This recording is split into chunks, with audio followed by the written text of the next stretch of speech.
Hi hello friends, welcome to punarvis kitchen. இன்றைக்கி நம்ம சேனலில் இஞ்சி சட்னி எப்படி பண்ணுறதுன்னு பார்க்க போகிறோம்.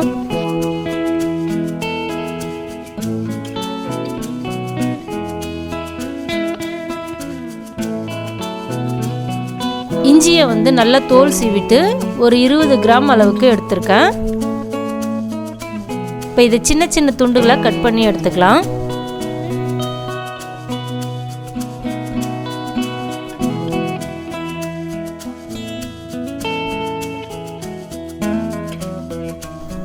இதை கட் பண்ணி எடுத்தாச்சு.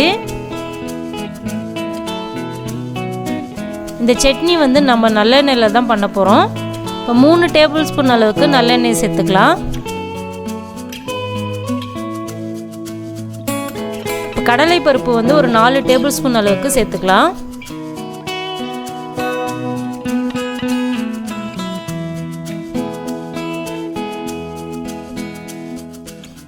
இப்போ இதை நல்லா பொன்னிறமாக வறுத்துக்கலாம்.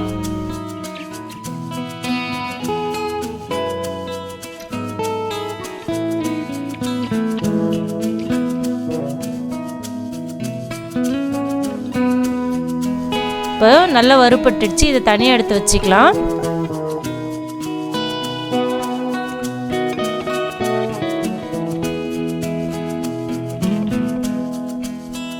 இப்போ அடுத்ததாக 3 டேபிள் ஸ்பூன் அளவுக்கு தனியாவை சேர்த்துக்கலாம்.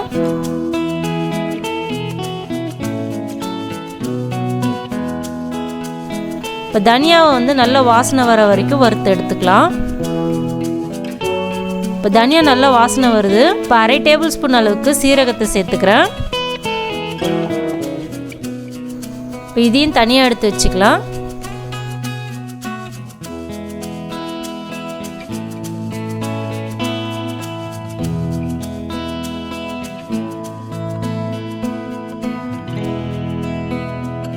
இப்போ இந்த எண்ணெயில் 8 காஞ்ச மிளகாயை சேர்த்துக்கலாம்.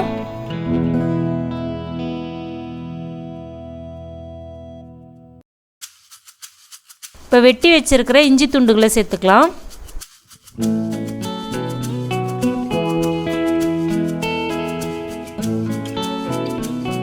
இப்போ இதில் சின்ன நெல்லிக்காய் அளவுக்கு புளியை சேர்த்துக்கலாம்.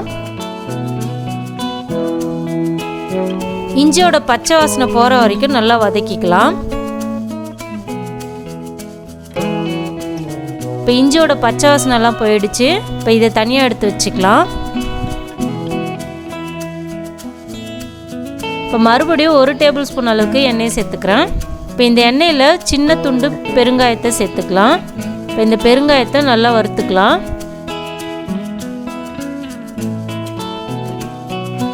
பெருங்காயத்தை தனியாக எடுத்து வச்சுக்கலாம். இந்த இஞ்சி சட்னியில் காரம் அதிகமாக தெரியும். அதனால் அந்த காரத்தை கம்மி பண்ணுறதுக்கு கொஞ்சமாக வெல்லத்தை சேர்த்துக்கலாம். இப்போ இதை நல்லா ஆறிடுச்சு. இப்போ ஒரு மிக்ஸி ஜாரில் சேர்த்துக்கலாம். இந்த சட்னி புளிப்பாக காரமாக ஸ்வீட்டாக இருக்கும்.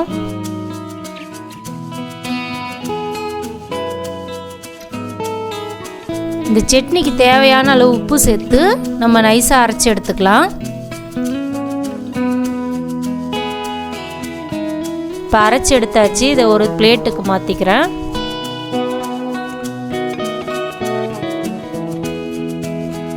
இப்போ இந்த சட்னிக்கு நம்ம தாளிப்பு கொடுத்துக்கலாம்.